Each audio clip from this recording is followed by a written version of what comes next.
Okay, earlier in this course, in the section about classes, you learned about constructors. In this lecture, we're going to learn more about constructors and inheritance. There are two things you need to know about constructors when it comes to inheritance. First is that during the instantiation of an object, the base class constructors are always executed first.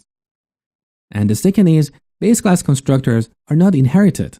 So in a derived class, you need to redefine your constructors. It's easier to explain these with an example. So here we have a vehicle class with a private field called registration number. The vehicle class has a constructor that takes a parameter of type string called registration number. And we use this argument to initialize the private field here. Now let's say we would like to create a class that derives from vehicle. So our class can look like this: a car class that derives from vehicle. Note that I have redefined a constructor with a string parameter for the registration number here. The reason for that is, even though we defined a constructor in the vehicle class, it's not going to be inherited by the car class. So we need to redefine that constructor here. But what are we going to write in this constructor? Well, I've highlighted this line with red, which means this is not valid. In fact, if you write this code, it's not going to be compiled. You're going to get an error. Why? Because in the vehicle class, we declared registration number as private.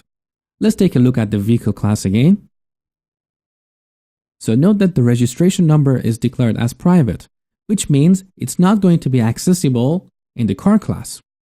And in the lecture about access modifiers, I explained why private is a better choice than protected. So back to our car class. At this point, we are not going to be able to access the registration number field, because it's the implementation detail of the base class, which is vehicle, which we would like to encapsulate in the vehicle class itself. So that detail is not leaked anywhere else in our program.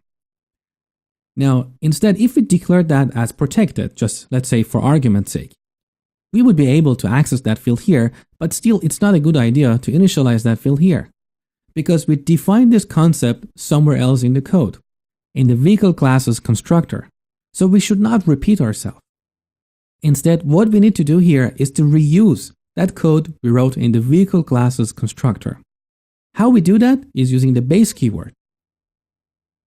So all we need to do here is, when declaring the constructor for the car class, before opening the body of the method here, we append colon, base, and here base is simply a way to access the base class.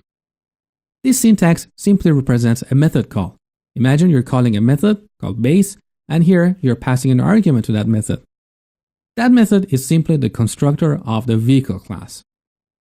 So the constructor of the car class receives an argument called registration number, and here we simply pass it to the base class's constructor.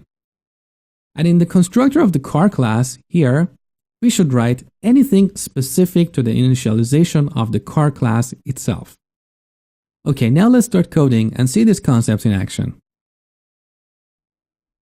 Okay, I'm going to show you a few different things here. First, let's start by creating a vehicle class. So, public class vehicle. Let's create a default or parameterless constructor. So, ctor tab. And here we use console.writeLine to log a message to the console. So, cw tab. Vehicle is being initialized. Now let's define a car class that derives from vehicle.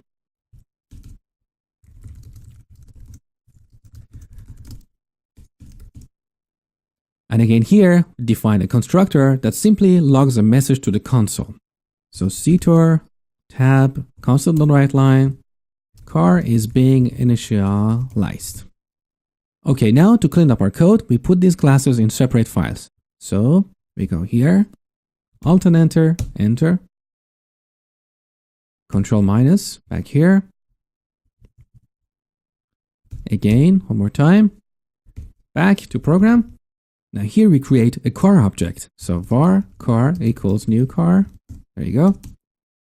Let's run this application. Note that we got two messages on the console. First one is vehicle is being initialized, and the second one is car is being initialized. So what you see here is when you create an object, the constructor of the base class is always executed first. Okay, now let's extend this example and take a look at the base keyword. We go back to our vehicle class. So I'm going to leave this default constructor here, but I'm also going to create another constructor that takes a parameter called registration number. So ctor tab, this one is going to take a parameters. So string registration number. And here we can use Alt and Enter. And the first item is introduce and initialize field registration number. And as you see, what happens is ReSharper automatically creates a private read-only string field called registration number. If you like this kind of fast coding techniques, I have a course called Double Your Coding Speed, where I teach you lots of techniques to write code faster and easier. So back to our example here, the vehicle class has two constructors. One is default or parameterless, and the other one takes a parameter of type string. Now let's go to our car class. See, at this point, everything is fine. The reason for that is the vehicle class has a default or parameterless constructor. So we can create an object of type car, and at this point, first the default or parameterless constructor of the vehicle is executed, and then this constructor here will be executed. But let's see what happens if we go to the vehicle class and comment out this default constructor. Now back to our car class. Look, we got a red underline here. And the error is saying base class vehicle doesn't contain a parameterless constructor. What does this mean? Basically, what's happening here is when we create an object of type car, the runtime first tries to create an object of type vehicle. But because the vehicle type does not have a default or parameterless constructor, the runtime doesn't know how to create an object of type vehicle.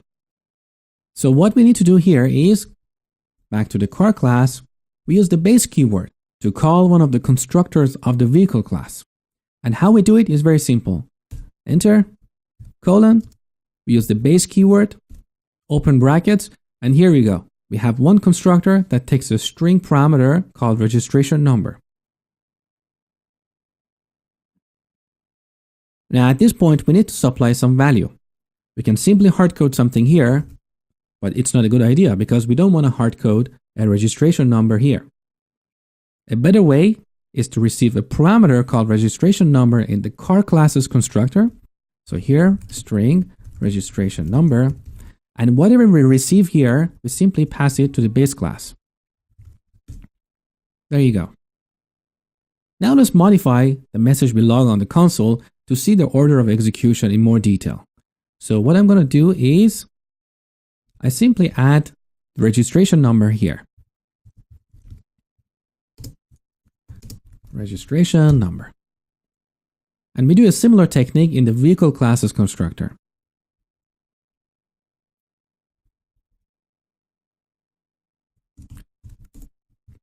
Vehicle is being initialized, and here the parameter is going to be registration number. Let's run the application again. We had a build error. Let's see what's happening here. Double click here. Here the error says car does not contain a constructor that takes 0 arguments. So what's happening here is we changed the constructor of the car class to receive an argument, but here we forgot to supply one. So let's just add a registration number, XYZ1234. We run the application. Again, note that the vehicle is being initialized first and then the car is being initialized. And in both constructors, we receive a parameter, and that is what we passed here during instantiation of the car object. Well, that's pretty much it for this lecture. I hope you enjoyed it, and thank you for watching.